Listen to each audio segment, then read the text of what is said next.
Bonjour et bienvenue dans cette petite visite d'installation électrique autonome. Donc c'est une installation solaire photovoltaïque. Elle a coûté environ 2000 €. Elle est prévue pour un besoin journalier de 1 kWh jour, sachant qu'on est deux. Du coup ça fait à peu près du 0,5 kWh jour par personne. Alors la particularité de cette installation solaire autonome, c'est que déjà elle a été composée de panneaux photovoltaïques de récup. Comme vous pouvez le voir, donc ce premier panneau, c'est le plus abîmé, donc il y avait des infiltrations. En fait, ce qui s'est passé, c'est que c'est des panneaux qui ont été cadrés que sur trois côtés. Vous voyez là, premier côté, deuxième côté, troisième côté, et pas le dernier côté. En bas, les ingénieurs ont dû se dire, oh, bah, la goutte d'eau va ruisseler, puis tomber. Sauf que la goutte d'eau tombe par capillarité, remonte par capillarité, pardon, et du coup ça fait des infiltrations.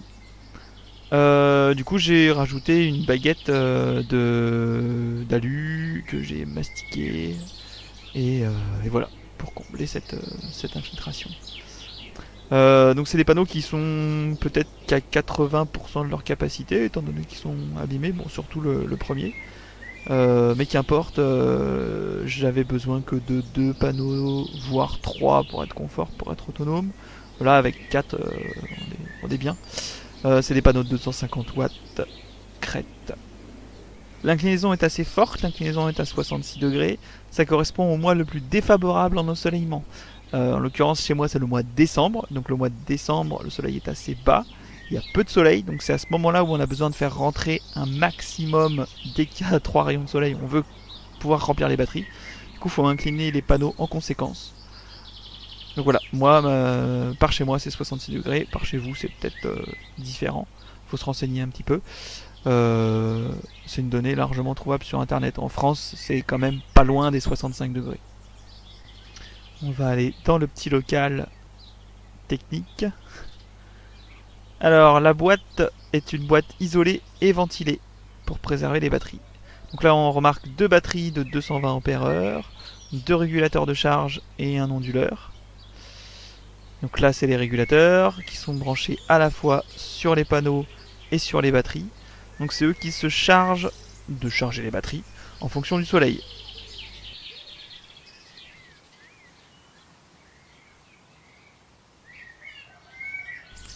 Vous avez ici le convertisseur qui convertit le courant continu 12, 24, 48 volts des batteries en courant alternatif 230. Donc, chez moi c'est du 24 volts parce que j'ai deux batteries en série. Deux batteries de 12 volts en série, ça fait du 24.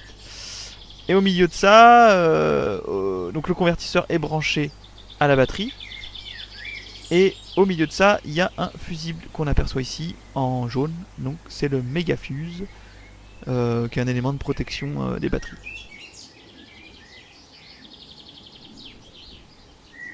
Donc là on a le shunt du contrôleur de batterie. Le contrôleur de batterie c'est un petit appareil qui vaut une 150aine d'euros et qui permet de savoir là où on en est dans nos batteries. À savoir le niveau de charge, ce qui est tiré, ce qui rentre, ce qui sort. Ça me paraît pertinent de l'avoir, hein. Un coup de la batterie c'est ce qui coûte le plus cher et c'est ce qui vit le moins longtemps si on s'en prend pas soin. Donc le fait de l'avoir lui, ça me permet de savoir où j'en suis et d'éviter des trop grosses décharges par exemple. Alors il y a un piquet de terre qui a été mis dans le sol juste derrière la boîte, le petit local technique. La terre est reliée sur tous les panneaux et à l'intérieur de la boîte sur un bornier de terre, forcément. Et après il est relié sur tous les appareils à l'intérieur de la boîte, à savoir voilà, les régulateurs, le convertisseur, et ensuite c'est le convertisseur qui m'envoie la terre à l'intérieur de ma yourte. Comme je disais au début, c'est un petit local technique isolé et ventilé. Donc il y a une aération basse et une aération haute l'été avec un petit ventilateur qui tourne pour extraire l'air chaud. L'hiver c'est bouché avec ça, avec une petite planche de bois et de l'isolant encore, histoire de minimiser les infiltrations d'air. Il faut savoir que les batteries elles vivent bien entre 10 et 20 degrés et elles ont une tolérance entre 0 et 30. Mais au-dessus, en dessous, c'est pas terrible. Au-dessus, c'est le pire. Ensuite, j'ai fait une petite tranchée et ça va à la yourte. Voilà, je mets tous les liens vers les articles que j'ai faits, les retours d'expérience après un an d'utilisation, tout ça, dans la description. Et puis d'ici là, des bisous.